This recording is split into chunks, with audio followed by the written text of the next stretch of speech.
오늘 본문은 어떤 이야기냐면 세상과 벗된 두 마음 때문에 욕심껏 싸우고 다투고 분쟁하는 교회에 대한 처방의 말씀입니다.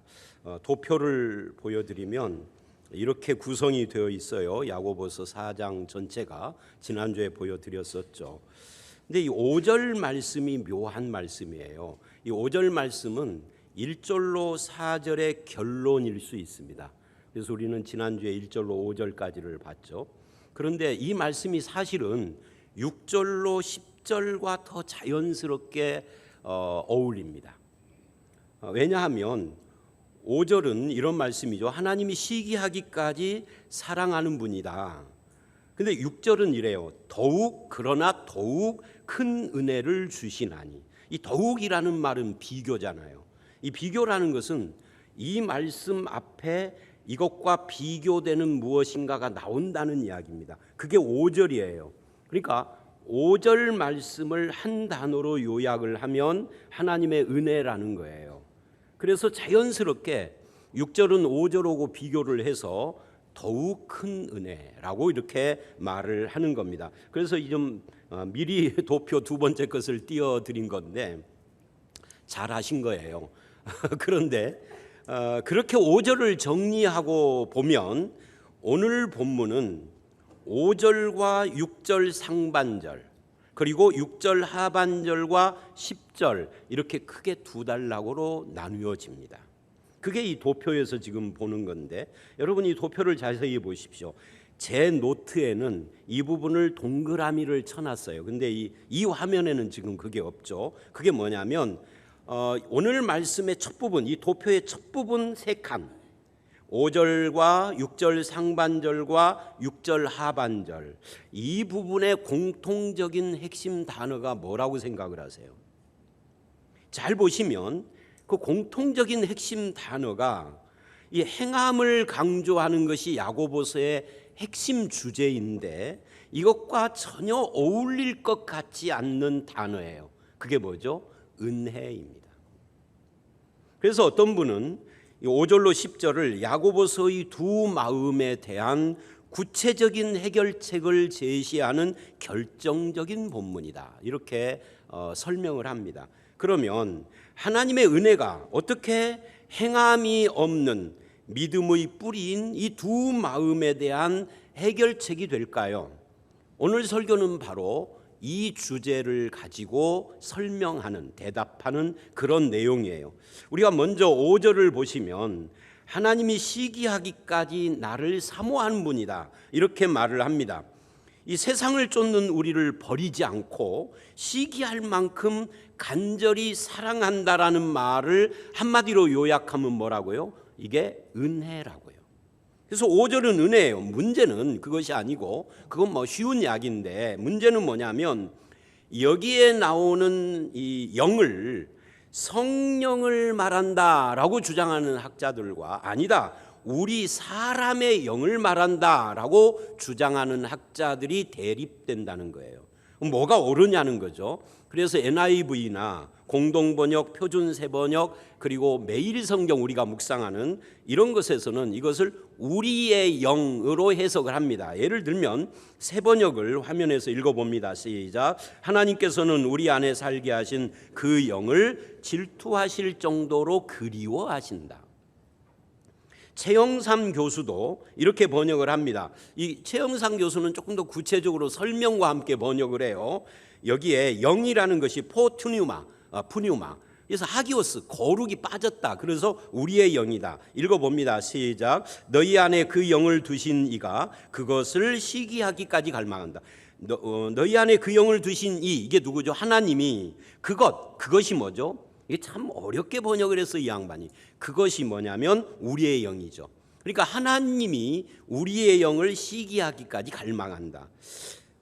이런 해석들의 특징은 하나님이 주어고 우리의 영이 목적어가 되는 거예요. 그런데 반대로 개역 성경 우리가 보는 이 개역 개정 성경이나 현대인의 성경이나 RSV나 이런 데에서는 성령님이라고 번역을 해요. 그래서 성령님이 주어가 되는 거죠. 하나님이 주어가 아니라 하나님이 우리 안에 두신 성령님이 그러는 거죠. 은는 이가. 그 주어가 돼서 이렇게 이야기를 합니다. 현대인의 성경 읽어봅니다. 시작. 하나님이 우리 속에 살게 하신 성령님은 우리를 질투하시기까지 사랑하신다. 이렇게 번역을 해요. 앞에 번역과 좀 다르죠. 메인 아이디어라고 하는 주석에서는 이건 뭐 읽지 않고 제가 읽어보겠습니다. 성령님은 그리스도인의 마음속에 헌신을 요구하는 다른 경쟁자를 매우 심각하게 생각하신다. 시기하기까지 사모한다는 말은 강렬한 동경 혹은 갈망을 보여주는 매우 강한 표현이다. 근데 노재성 목사, 너는 어떻게 생각하느냐? 저는 후자예요. 하나님이 우리 안에 두신 성령님이 우리를 사모한다, 이렇게 봅니다. 근데 사실은 전자로 해석을 하든 우리 영어로 해석하든 성령으로 해석하든 결과적으로는 같은 말입니다. 왜냐하면 하나님은 또는 성령님은 우리가 세상과 벗된 것을 원치 않는다는 것을 말하는 것이 핵심이기 때문에 그렇습니다. 이것은 변하지 않습니다. 그리고 성경은 곳곳에서 하나님을 질투하는 분이라고 말을 해요. 굉장히 많은 곳에서 나오는데 세 군데만 보겠습니다. 첫 번째, 신명기 4장 24절 읽어봅니다. 내 하나님 여호와는 질투하시는 하나님이라. 이사야 26장 11절 시작. 주의 손이 높이 들릴지라도 그들이 보지 아니하오나 백성을 위하시는 주의 열성을 보면 부끄러워. 열성, 질투를 말하는 거예요. 이런 말씀 전부 다 하나님과 하나님의 백성과 세상 사이의 이 삼각관계를 표현하는 거예요. 그렇게 세상에 마음을 뺏긴 아내 같은 우리를 시기하도록 사랑하며 속이 타들어가는 하나님이 내 안에 지금도 계신다, 나를 버리지 않고, 이게 은혜다라는 것이 5절이죠. 어떤 남편이 바람 피운 아내에게 여보, 당신이 바람 피운 것은 당신이 너무 이뻐서 세상 사람들이, 남자들이 당신을 따르기 때문이야 라고 말할 남자가 어디 있겠어요? 없죠. 그거는 사랑이 아니죠.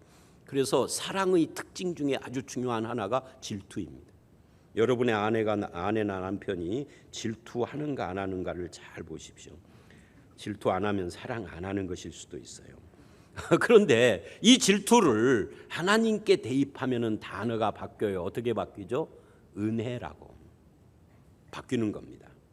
세 번째 성경 구절은 지난주에 우리가 봤던 구절인데 이사야 54장 5절 한번 읽어봅니다. 시작. 이는 너를 지으신 이가 내 남편이시라. 그 이름은 만군의 여호와시며 내 구속자는 이스라엘의 거룩한 이시라. 그는 온 땅의 하나님이라 일컬음을 받으실 것이라.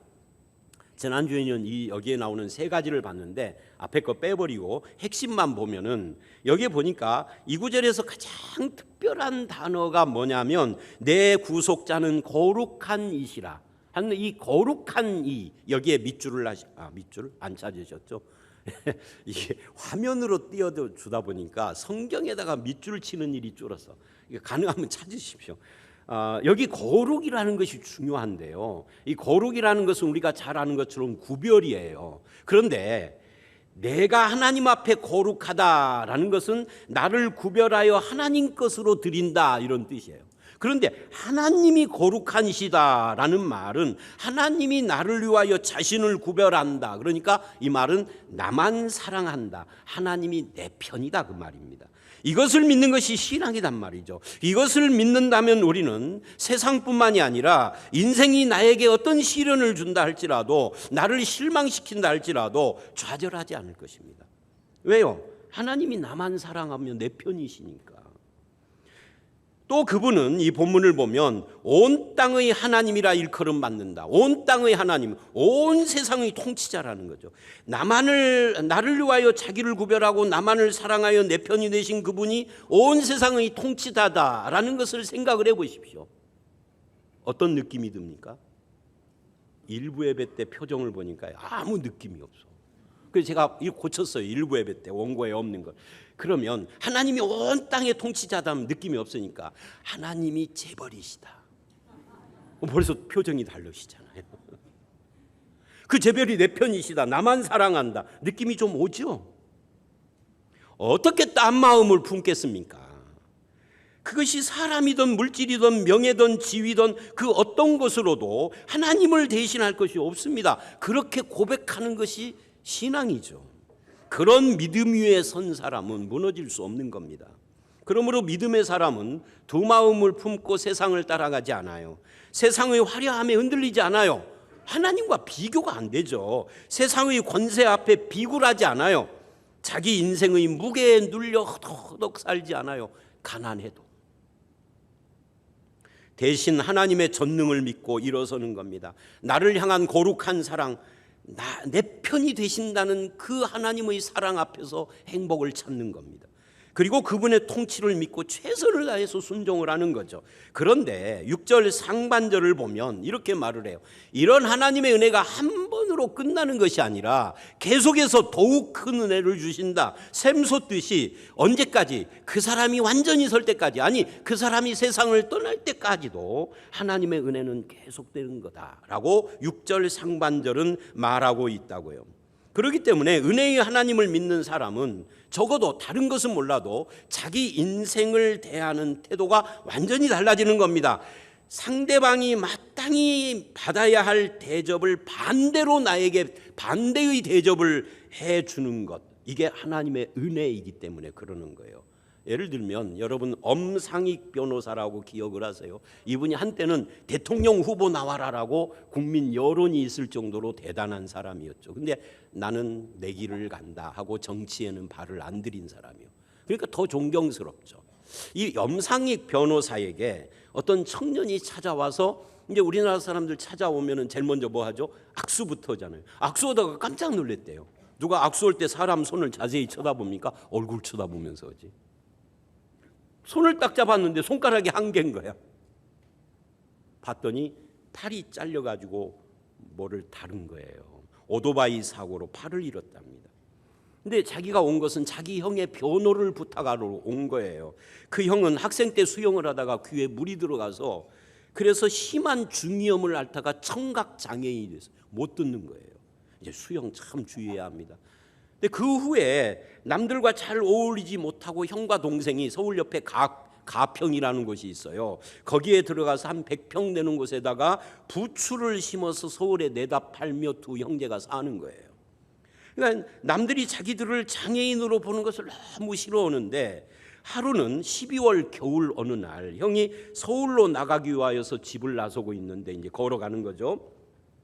바로 앞에 어떤 청년이 형 앞에서 팔다리를 막 이렇게 비틀고 휘적거리며 걸어가더랍니다. 막 순간 형이 분노가 확 치밀어 오른 겁니다. 이게 지금 한두 번이 아니라 몇 번째 동네에서 마주친 그 청년이 형을 볼 때마다 싱글싱글 웃으면서 몸을 막 꼬아대고 흉내를 내고 그랬기 때문에 화가 치민 거예요. 나를 놀린다라고 생각을 한 거죠. 그러지 말라고 아무리 눈을 부라리고 그래도 재미있다는 것이 듯이 막 계속 웃으면서 몸을 비틀고 그러니까 옆집으로 막 들어가서 장도리를 가지고 그냥 그 청년을 쳐버렸는데 죽은 거예요. 살인 사건으로 수사가 시작이 됐지만 형은 자기가 장도리로 친 것 이외에는 다른 표현을 할 수가 없었습니다. 그래서 결국 살인죄로 징역을 살게 되었다는 거죠. 그런데 수사하면서 알고 보니까 그 죽은 청년이 간지를 앓는 지적 장애인이었답니다. 그러니까 더 참 안타까운 거죠. 형을 놀린 게 아니었던 거예요. 그런데 열등감으로 오해를 해서 사람을 죽인 거죠.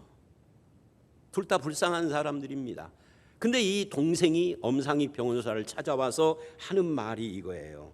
바로 이것 때문에 제가 이 예를 든 건데, 우리 형제는 무슨 운명을 지고 태어나서 저는 팔이 없어지고 형은 청각장애에 살인범까지 됐는지 모르겠어요. 사는 게 정말 힘들어요, 변호사님. 그러면서 우리를 변호해 달라고. 이제 제가 말하려고 하는 것은 이거예요. 만약 이 사람이 그리스도인이라면 이 부분에서 달라져야 한다는 거예요. 예수 믿는 사람도 사고를 당할 수 있습니다. 장애를 입을 수 있습니다.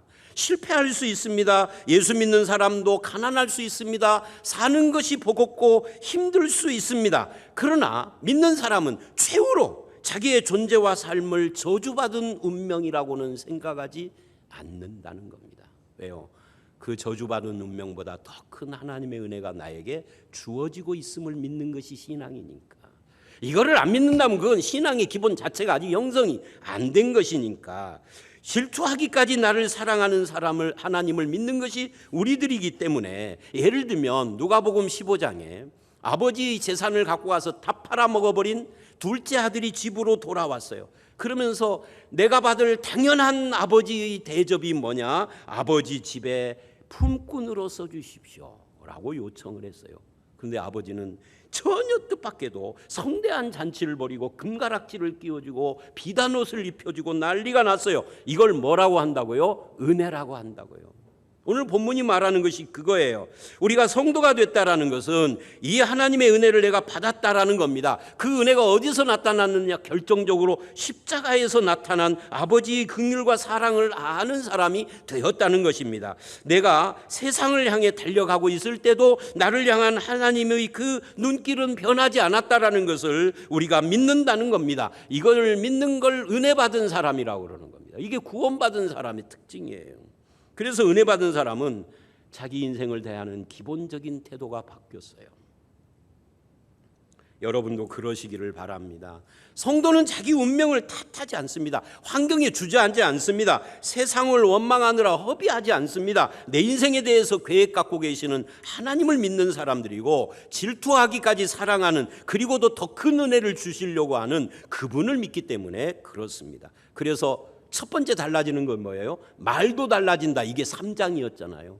어떻게 달라지죠? 한 입으로 하나님 찬양하고 다른 입으로, 한 입으로 사람을 저주하고, 이렇게 하지 않는다는 거예요.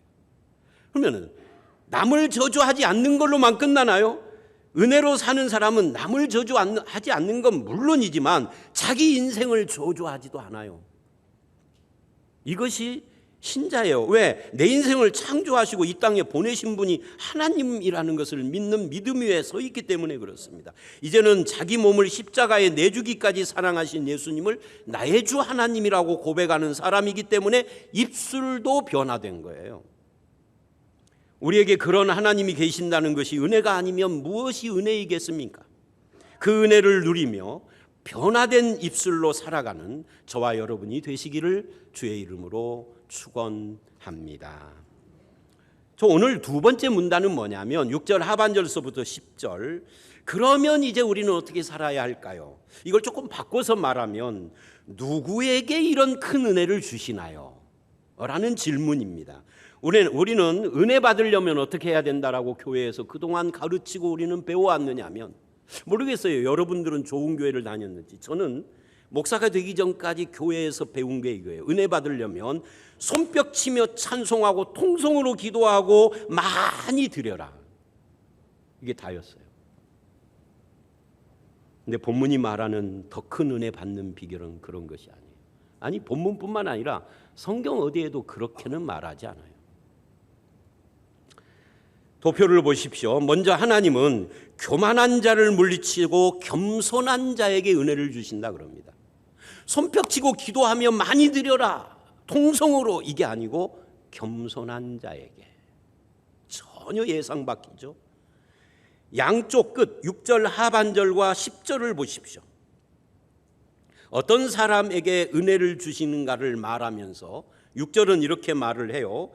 그러므로, 우리 한번 읽어볼까요? 시작. 그러므로 이르렀으되 하나님이 교만한 자를 물리치시고 겸손한 자에게 은혜를 주신다 하였느니라. 그리고 또다시 10절입니다. 읽어봅니다. 시작. 주 앞에서 낮춰라, 그리하면 주께서 여러분, 낮추라가 뭐죠? 겸손하다.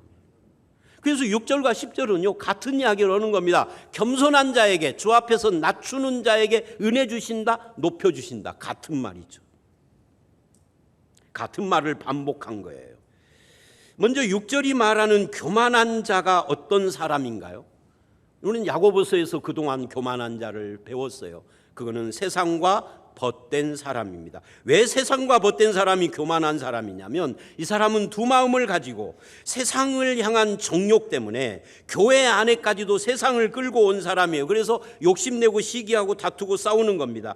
기도를 해도 하나님의 뜻을 구하는 것이 아니라 세상적인 소원을 이루는 도구로 하나님을 필요로 하는 것뿐입니다. 이것이 교만하고 높여진 사람인데 이 사람은 말로는 은혜를 말하지만 실제로는 은혜가 필요 없는 사람이요 10절에 의하면 스스로를 높인 사람입니다. 반대로 겸손한 사람은 누굽니까? 주 앞에서 자기를 낮추며 하나님의 은혜가 절대로 필요한 사람이에요. 이게 겸손이에요. 이런 말씀을 하면서 7절과 9절 가운데 시작인 7절은 그런즉이라고 시작을 해요. 이 그런즉이 굉장히 중요해요. 왜냐하면 6절과 10절을 주제로 하고 그런즉 이러는 거니까 겸손하여 주 앞에 자기를 낮추는 자에게 더 큰 은혜를 주신다면, 그리고 그런 사람을 높인다면 그런즉 우리는 어떻게 해야 되는가? 이걸 이제 이 본문이 말하는데 7절로 9절을 볼 때 제일 중요하게 우리가 생각해야 할 첫 번째 것이 뭐냐면 앞에 표현은 뒤따르는 표현이 보충하는 구조로 기록되어 있다는 거예요. 그래서 그렇게 놓고 보면 총 세 가지를 요구를 하는데 그 첫 번째가 더욱 큰 은혜를 주시는 하나님께 뭐하라? 복종하라예요. 읽어봅니다. 7절 시작. 그런즉 너희는 하나님께 복종할지어다. 마귀를 대적하라. 그리하면 너희를 피하라. 목사님 두 가지인데요. 하나님께 복종하라, 마귀를 아니요. 그러니까 아까 내가 말했잖아요. 중요한 것이 앞 표현을 뒷 표현이 보충하는 거라고요. 이게 성경 기록에서 이런 표현들이 굉장히 많습니다. 자, 그런데 여기 복종이라는 말에 밑줄을 하십시오. 이 말은 아래에 엎드리는 것입니다. 그 뜻이 하나님의 뜻 아래 엎드리는 겁니다. 하나님의 권위와 주권 아래 엎드리는 겁니다. 이게 복종입니다. 구체적으로 말하면 내가 어떤 것을 결정할 때, 어떤 것을 선택할 때 인간의 욕심으로가 아니라 하나님의 뜻 아래 맡기는 거예요. 그렇게 하면 세상과 벗된 두 마음, 이 쪼개진 두 마음을 갖게 하는 원흉이 누구죠? 마귀입니다. 그 마귀를 대적할 수 있게 되는 거예요. 에베소서 2장 1절과 3절 그리고 6장 11절로 13절을 보면 이런 이야기가 나와요. 이 어두움의 세상 주관자는 마귀인데 이 마귀가 어떻게 하느냐면 세상 풍속을 가지고 내 속에 있는 육체의 욕심을 자극하고 격동시켜. 이 자극하고 격동시킨다는 말을 좀 구체적인 신뢰로 말하면 이런 거예요.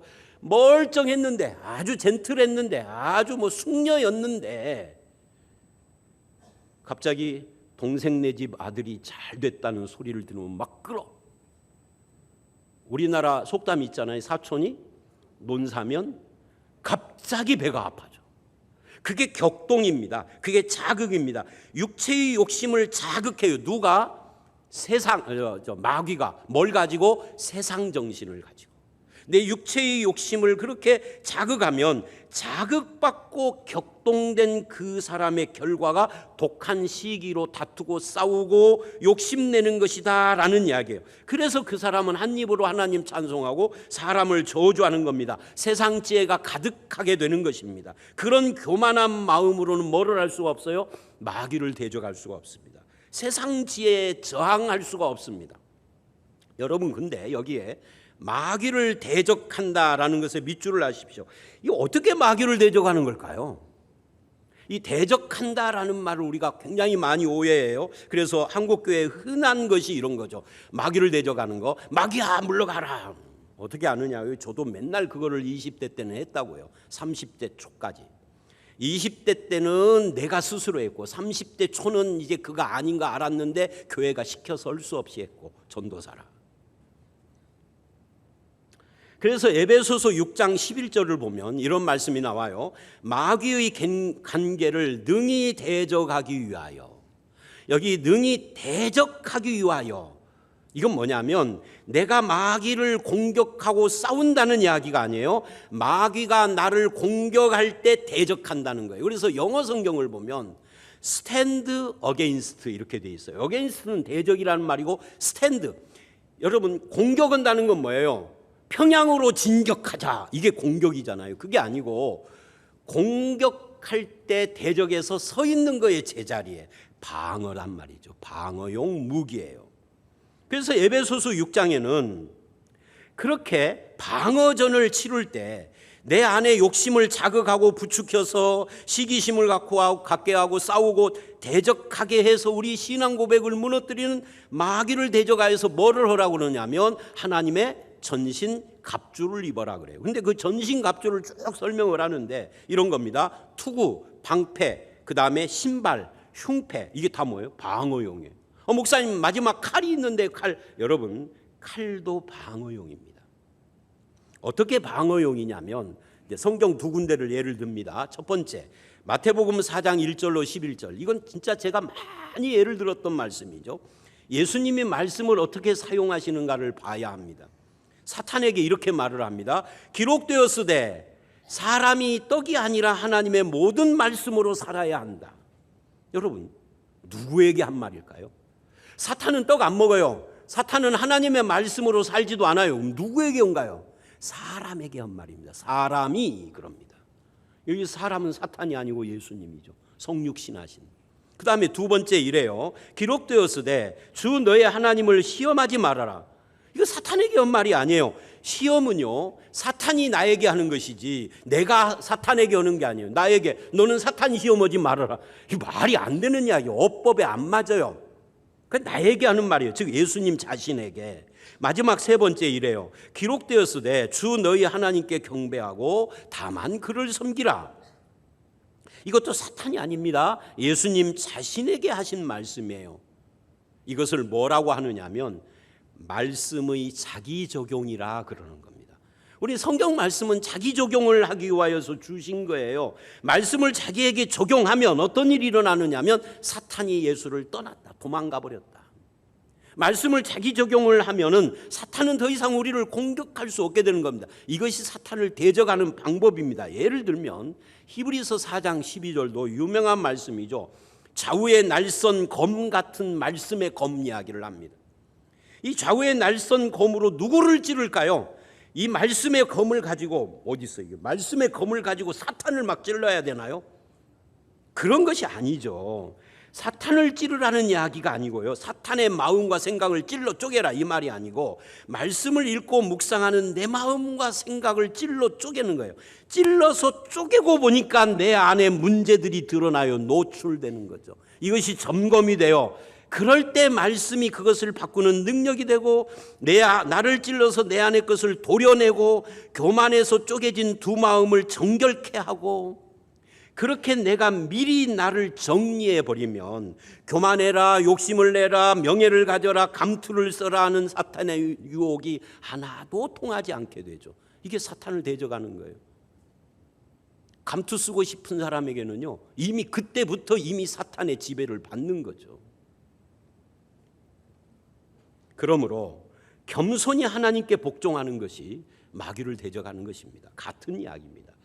모세가 하나님 앞에서 신을 벗듯이 여호수아가 여호와의 사자 앞에서 신을 벗듯이 겸손히 하나님 앞에서 자기를 낮추고 그 뜻과 통치에 순종하는 것이 마귀를 대적해서 굳게 서는 유일한 길이다라고 지금 7절은 말하고 있는 거예요. 그렇게 교만한 내 뜻과 무지하고 고집스러운 성품이 아니라 하나님의 뜻과 다스림 앞에 나를 낮추고 그 아래 들어가면 자연히 마귀는 너희를 뭐하리라? 피하리라 해요. 마귀는요 여러분의 기도의 능력에 피할까요? 여러분의 그 힘, 믿음의 힘 때문에 피할까요? 마귀는 절대 그런 일은 없어요.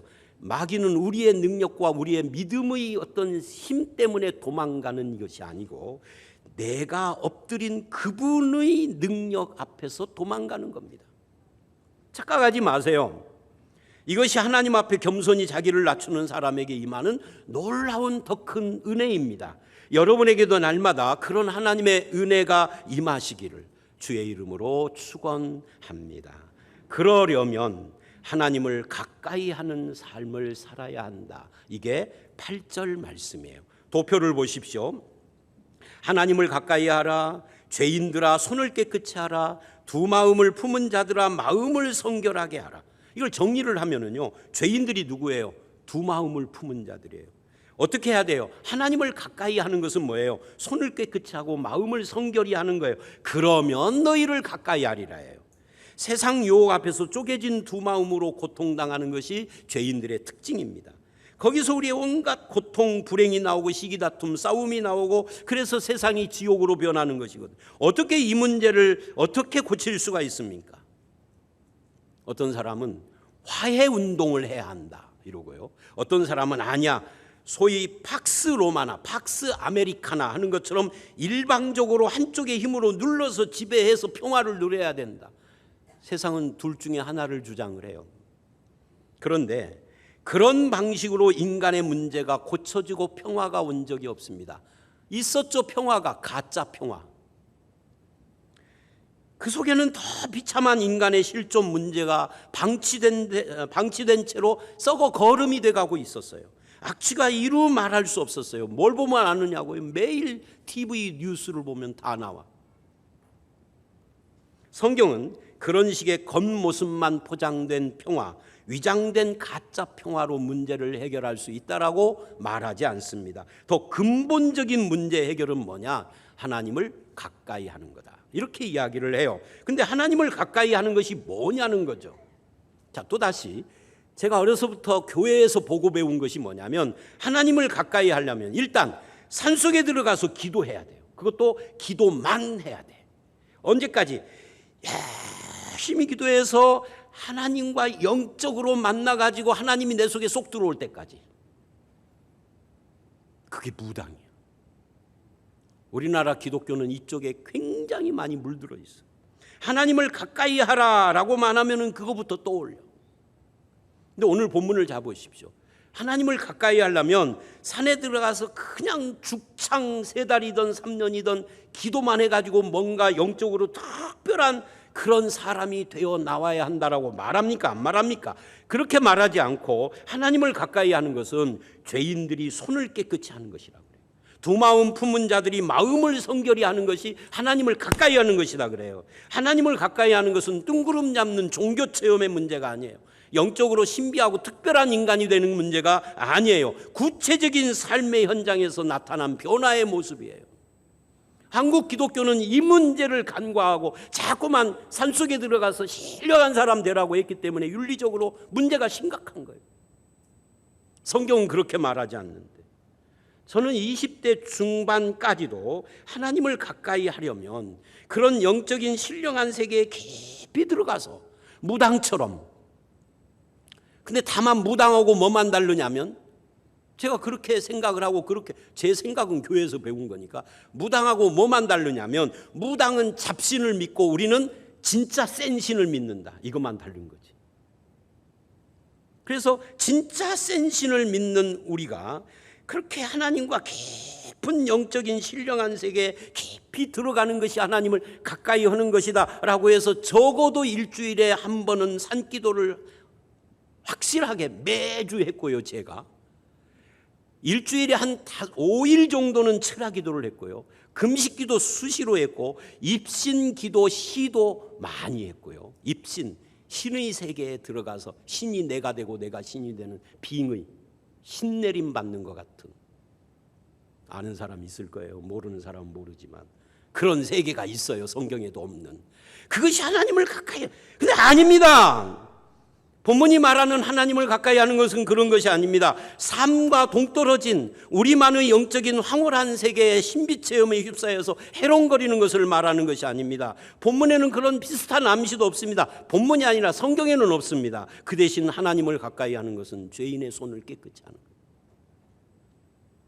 손을 깨끗이 한다는 것은 뭐예요?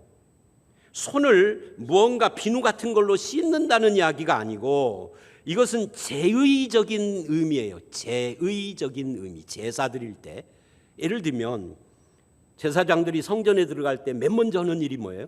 물두멍에 손을 씻는 겁니다. 그런데 이거 가지고도 다 설명이 안 돼요. 또 한 가지 아주 중요한 여러분이 아는 거 있어요. 그게 뭐냐면 빌라도가 예수님을 십자가에 못 박으라 라고 언도를 하고 선고를 하고 그 다음에 뭐를 한 줄 아세요?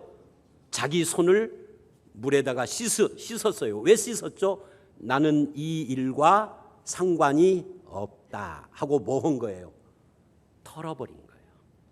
손을 씻는다는 것이 털어버리는 걸 말하는 겁니다. 회개하는 거죠. 그러니까 손을 씻는다는 것은 자기 행위와 행실을 손을 털듯이 털어버리고 회개한다는 거예요. 그것은 두 마음을 품고 쪼개진 마음으로 세상과 하나님 사이에서 좌고우면하는, 동가식 서가숙하는, 지난주에 말한 그런 마음을 성결케 하는 거예요. 성결케 하는 게 뭐예요? 정한 마음, 한쪽으로 정해진 마음. 한쪽으로 정해지면은 서쪽 봤다, 왼쪽 봤다, 오른쪽 봤다, 동쪽 갔다, 서쪽 갔다를 하지 않는 거죠. 정해졌으니까 퇴근하면은 마누라 있는 집으로 직방 가는 거죠. 그죠? 그게 하나님을 믿는 사람. 그런 사람을 하나님이 가까이 한다. 퇴근했는데 집에 안 와. 어디 갔어? 술집 갔어. 그럼 마누라도 에이 네가 그래 나도 노래방 가. 그러면 가까이 할 수가 없죠. 둘이 늘 가까이 있으나 먼 당신으로 사는 거예요. 지금 하나님이 우리를 가까이 하는 것은 네가 하나님을 가까이 할 때만 가능한데, 가까이 한다는 것은 손을 깨끗이 하고 마음을 정해야 한다. 이렇게 지금 말하고 있단 말이죠. 노래방 가지 말고 술집 가지 말고 집으로 직방 와라는 거죠. 하나님께로. 쓸데없이 인간 패거리를 만들어 가까이 하지 말고 하나님을 가까이 하는 삶을 살아야 합니다. 두 마음을 품고 세상을 가까이 하고 기웃거리기보다는 정한 마음으로 하나님을 가까이 해야 합니다. 즉 손 행실을 깨끗이 해서 순종하는 삶을 살아야 한다고 말입니다. 그래서 시기하고 욕심내고 싸우고 다투고 진흙탕 같고 허망한 세상을 털어버리고 1장에서 말했던 후히 주시고 꾸짖지 않는 하나님을 가까이 하는 삶을 살면, 그렇게 하나님의 말씀의 정신을 순종하고 따를 때 하나님이 가까이 해 주신다라는 거예요. 그런 하나님을 늘 가까이 하는 축복이 여러분에게 있으시기를 주의 이름으로 축원합니다. 그러면 어떻게 죄인이 손을 깨끗이 하며 두 마음을 품은 사람이 성결하게 할 수 있을까요? 여러분 지금 그냥 쭉 어떻게 그러면 이런 식으로 보지만 제 노트에는요 1, 2, 3번이 있어요. 하여튼 자 9절을 읽어봅니다. 9절이 그 대답이에요. 읽어봅니다. 시작. 슬퍼하며 애통하며 울지어다. 너희 웃음을 애통으로 너희 즐거움을 근심으로 바꿀지어다. 여러분 이 말은 이런 거예요. 죄인이 죄를 품은 채 웃는 삶을 산다면, 즐기는 삶을 산다면 그 사람에게는 희망이 영원히 없습니다. 두 마음을 품고 세상과 하나님을 겸하여 사는 사람이 자기 인생을 즐기고 있다면 그 사람은 소망이 없는 겁니다. 그래서 이 말씀은 이런 거예요. 아까 탕자 이야기로 아버지 집을 떠난 탕자가 자기의 방탕한 삶을 즐기고 있는 한 돌아올 소망이 없어요. 돼지 우리에서 쥐염 열매를 먹으면서도 좋다라고 행복해하는 한 그 사람은 희망이 없는 겁니다. 언제 희망이 생겨요? 지금 자기의 처지가 결코 행복하게 웃을 수 없는 처지다라는 것을 깨닫는 그때부터 희망이 시작되는 거예요. 오늘 이 9절이 그 말씀을 하는 거예요. 지금 내가 가고 있는 이 길이 세상 모든 사람이 다 가는 넓은 길이지만 멸망의 길이라는 것을 깨달을 때, 하나님의 심판대 앞에 서야 한다라는 것을 깨닫고 경외하는 두려운 마음을 가질 때 참 소망이 시작되는 거예요. 언젠가는 내가 즐기는 인생 끝이 있고 후에 심판이 있다라는 것을 기억하고 영원한 하나님을 붙드는 거죠. 푸른 마르고 꽃은 시들어도 영원히 변함없는 그 하나님의 말씀을 붙잡고 그 말씀에 은혜 받기를 원하는 사람이 복받은 사람이에요. 허망한 세상에 소망을 두기보다 하나님의 아들 예수라는 믿는 도리를 굳게 잡고 그분이 나의 연약을 채우라는 분임을 믿고 그 공감하시는 예수님 앞에 내 마음의 짐을 내려놓고 그 긍휼하심을 받고 때를 따라 돕는 은혜를 위하여 은혜의 보좌 앞에 나아가는, 이것이 복된 사람이에요. 그렇게 하는 사람은 특징이 뭐예요? 새 속에 빠진 웃음을 애통으로 변화시키고 탕자의 방탕한 즐거움을 근심으로 바꾸는, 여기서부터 시작을 한다는 거죠. 세상 욕심 때문에 쪼개진 두 마음을 애통하는 것부터, 불의와 방탕과 사치에 물든 삶을 회개하는 것으로부터 그 복이 시작이 된다는 거죠. 그 복이 뭐라고요? 하나님이 가까이 하는 더 큰 은혜. 그래서 오늘 말씀의 결론이 뭐냐면 10절에 주 앞에서 낮춰라예요. 주 앞에서 낮추는 것이 더 큰 은혜를 받는 비결. 그러니까 5절서부터 10절까지를 굉장히 길게 수많은 이야기를 했어도 이걸 하나로 말하면 하나님 앞에서 겸손해라, 하나님 앞에서 낮추는 사람이 되라가 전체의 핵심 주제다 그 말이에요. 그게 더 큰 은혜를 받는 비결이다. 10절 읽어봅니다. 시작. 주 앞에서 낮추라. 그리하면 주께서 너희를 높이시리라. 여러분, 야고보서의 중심이 뭐죠? 행함이 있는 믿음이에요. 이 행함이 있는 믿음은 실제로 하나님을 신뢰하는 믿음을 말하는 겁니다. 그렇게 하나님을 신뢰하는 사람은 어떤 사람이냐? 하나님 앞에서 자기를 낮추는 거죠. 자기를 높이고도 하나님을 신뢰할 수는 없는 거예요. 그죠? 자기를 낮추고 하나님을 신뢰하는 거거든요. 바리새인처럼 나는 이런저런 주의 일을 많이 했으니 복받아야 합니다 라고 하는 사람이 아니라 세리처럼 하나님, 저는 아직도 부족합니다. 하나님, 저는 아직도 하나님의 뜻을 제대로 따르지 못하고 있습니다. 용서해 주십시오 하고 낮아진 마음으로 입을 다물고 겸손한 상태로 내려가는 것이 믿음의 행함이다라는 거예요. 그런 마음으로 기도하고 예배하고 내 마음에 심겨진 말씀을 가까이 함으로 하나님이 가까이 해주는 삶, 이것이 우리들의 삶이라는 거죠. 그렇게 하나님 앞에 자기를 낮출 때 세상은 멀어지고 은혜는 가까워지는 겁니다. 거기에서 생명이 살아나고 하늘의 지혜가 나를 만나주고 하나님께 정한 마음의 평강과 기쁨이 샘솟는 겁니다. 이게 은혜죠. 그러면서 하나님이 나를 높여주시는 것을 진정한 복이다라고 인정하는 거예요. 여러분, 내 안에서 하나님이 작아지면 세상이 커져요. 당연한 거죠. 세상만 커지나요? 자기를 드러내려고 날뛰는 겁니다. 자기의 연약함은 숨기고 자기의 자랑스러운 것을 드러내려고, 그래서 자기의 자랑스러움을 드러내려고 애를 쓰는 사람을 보면 마음속으로 말은 않지만 참 초라해 보인다. 그런데 반대로 내 안에서 하나님이 커지면 세상은 작아지고 주님의 영광이 나타나고 나는 평화로워지죠. 격동하지 않죠. 나의 연약함을 인정해도 평화롭습니다. 그분의 손을 잡으며 그 연약함이 오히려 하나님의 강함을 체험하는 통로가 된다라는 것을 믿는 것이, 이게 바울이 고린도후서 12장에서 말한 신앙의 신비이기 때문에 그렇습니다. 스스로 높아지려고 하면 자기 욕심에 속고 세상에 속고 마귀에게 속아서 하나님과 원수가 되고 하나님의 은혜에서 멀어지고 생명에서 멀어지며 하나님 세상과 짝하는 삶을 살게 되지만, 주님을 가까이 하며 주님이 높여주는 삶을 살면 하나님의 자녀의 영광에 이르도록 나와 함께 하시는 하나님의 은혜를 날마다 체험하면서 살게 되는 겁니다. 저와 여러분이 주님 앞에서 자기를 낮추고 하나님을 가까이 하시는 그곳에서 하나님의 역사가 저와 여러분을 통해서 나타나기를 주의 이름으로 축원합니다. 함께 기도하겠습니다. 하나님을 가까이 하면은 주님께서 나를 높이시고 겸손히 주 앞에서 낮아지면은 주님이 더 큰 은혜를 주시는 것이 성경이 말씀하시는 은혜의 비결인 것을 알았습니다. 엉뚱한 것에서 은혜를 찾고 자기를 높이려는 비참한 삶을 사는 자가 아니라 하나님을 가까이 하는 행복 속에서 주님이 높여주시는 삶을 살아가는 저희들이 되게 하시고 날마다 주의 은혜를 체험하는 그런 성도의 삶을 살아가도록 인도하여 주시옵소서. 손을 깨끗이 하고 마음을 성결히 하며 주님의 말씀을 붙드는 자들에게 주께서 약속하신 더 큰 은혜를 충만히 내려주실 줄 믿사옵고 예수님 이름으로 기도드려 싸움나이다. 아멘.